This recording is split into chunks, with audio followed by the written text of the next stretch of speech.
odmietam takéto klamstvo a manipuláciu. My nie sme Rakúšanom nič dlžní ani povinní. Rakúšania by nám nikdy nepomohli, nepodržali by nás. Oni nám nič nedali. Doteraz nám dali len svoje opovrhnutie. Nech nás naša vláda neklame, že naši ľudia, že máme povinnosť voči rakúskym migrantom, lebo naši ľudia môžu pracovať v Rakúsku a v Nemecku. My im nemáme za nič čo ďakovať. Pretože áno, je to pravda, naše kvalifikované zdravotné sestry tam chodia utierať zadky rakúskym a nemeckým dôchodcom. A naši dôchodcovia skapíňajú vo všelijakých úbohých zariadeniach. Naše kvalifikované učiteľky chodia robiť slúžky do vyspelých západných krajín.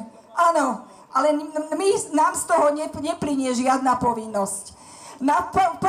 Prvoradou povinnosťou našej vlády je starať sa o svojich občanov, zabezpečiť dostatok práce, aby nemuseli utekať ako otroci a sluhovia do zahraničia. To je povinnosť v prvom rade. Okrem toho ďalšia vec, že naši ľudia, ktorí chodia pracovať na západ, do vyspelej, do bohatších krajín, tam zvyšujú životnú úroveň a zvyšujú ich inteligenčné a duchovné bohatstvo a nie kriminalitu. Čo naopak tí, ktorých my máme prijať, čiže my si svojich šikovných remeselníkov, šikovných vyškolených ľudí, inteligentných pošleme na západ, nech tam budujú ich štáty a my tu budeme príjmať kriminálnikov a ľudí, ktorí nevedia robiť, ale respektíve ktorí nechcú robiť. V žiadnom prípade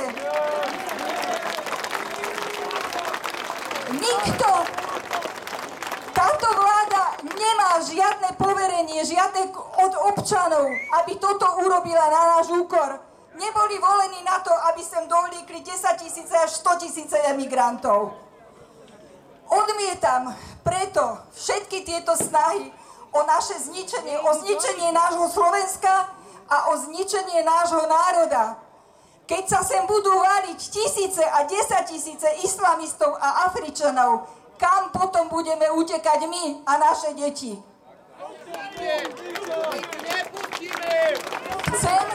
Obraciam sa aj na občanov, na tých ľudí, ktorí tu teraz... Obraciam sa na ľudí, ktorí tu teraz nie sú, ktorým je to možno jedno, ktorí si myslia, že sa ich netýka. Ale týka sa ich to, pretože raz sa to všetci doplatia. Aj tí, ktorí si myslia, že to nie je dôležitá vec. Ďakujem, všetkých vás pozdravujem a držme si palce, aby sme prežili.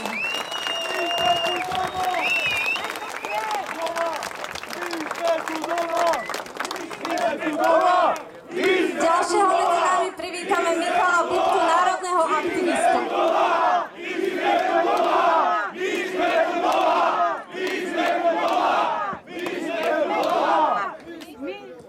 Len ťažko hľadám vhodné slová, ktorými by som dnes začal.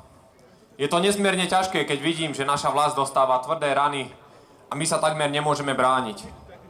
Imigranti z moslimských a afrických krajín pre nás predstavujú obrovské bezpečnostné riziko, no aj tak sem prúdia každý deň za podpory tých, ktorí sedia v parlamente. Od protestu v Bratislave, kde protestovalo proti prijatiu imigrantov približne 10 000 ľudí, ubehli 3 týždne. Vtedy politici istej vládnucej strany sa bili do hrude, že budú bojovať proti kvótam na prijatie imigrantov.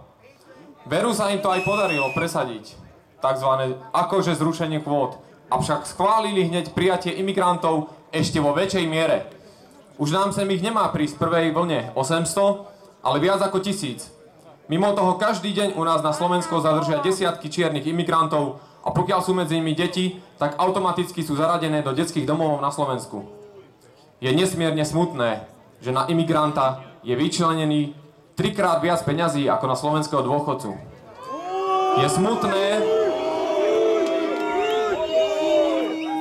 smutné, že pokiaľ vy prídete o zamestnanie a tým pádom stratíte pravidelný príjem a nezaplatíte za nájom, tak vás vykopnú na ulicu a nebavia sa s vami. No imigranti, tí dostanú ubytovanie zadarmo. Je smutné, že v krajine, kde je človek doma, tak je len druhotriedny občan a väčšiu cenu má africký imigrant. Je smutné, že vo voľbách volia ľudia tých, ktorí za toto všetko zodpovedajú. Ale je na čase prestať sa ľutovať a začať aktívne sa brániť. Táto krajina je naša. Už 1000 ročia tu žili naši predkovia. 1000 ročia išli vpred, budovali a zdokonalovali našu vlast. A teraz máme dopustiť, aby sa toto všetko zničilo. Máme dopustiť, aby sa v našej krajine tvorili černovské gangy, šíril sa strach a kriminalita, či šírilo sa islamské právo šária. Tak to teda nie. Slovensko musí byť slovenské. My sme tu doma! My sme tu doma! My sme tu doma! My sme tu doma! My sme tu doma! My sme tu doma! My sme tu doma! My sme tu doma! My sme tu doma! Nedovolíme, aby zničili našu krajinu tak, ako zničili krajiny na západe Európy. Tí imigranti tu nie sú vítaní. Oni nemajú právo dotýkať sa našej zeme. Oni nemajú právo dotýkať sa našich žien a našich detí. Toto je naša krajina a my si budeme aj brániť.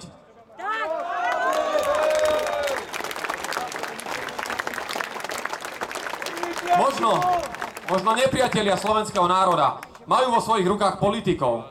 Možno majú v rukách políciu a armádu. Majú v rukách médiá, ktoré zámerne ovplyvňujú verejnú mienku. Ale nemajú vo svojich rukách nás. Slovenskú mládež plnú ideálov. Mládež odhodlanú chrániť svoju vlast. Nemajú vo svojich rukách nás, slovenských vlastencov. Preto sa nás tak boja. Preto proti nám bojujú. Preto sa nás osočujú a preto nás nazývajú nebezpečnými. Pretože ohrozujeme ich plán, ktorým definitívne zničia naše Slovensko.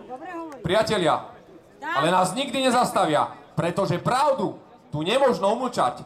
Pravda, tá musí zvíťaziť.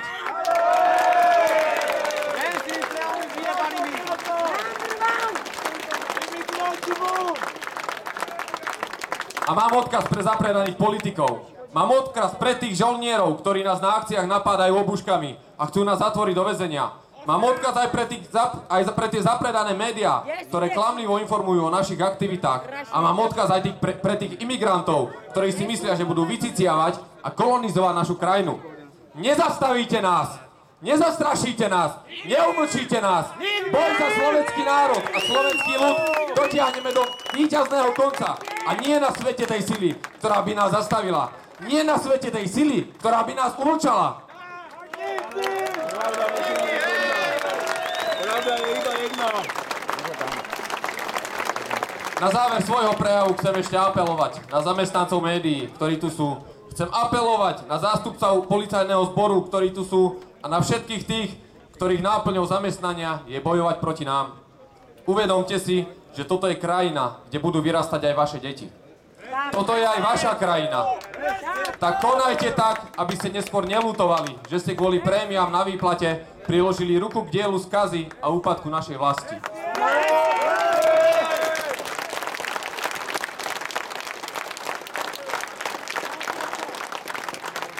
Aj na vás, na každom jednom jednotlivcovi záleží, ako bude vyzerať Slovensko, v ktorom budú žiť vaše deti.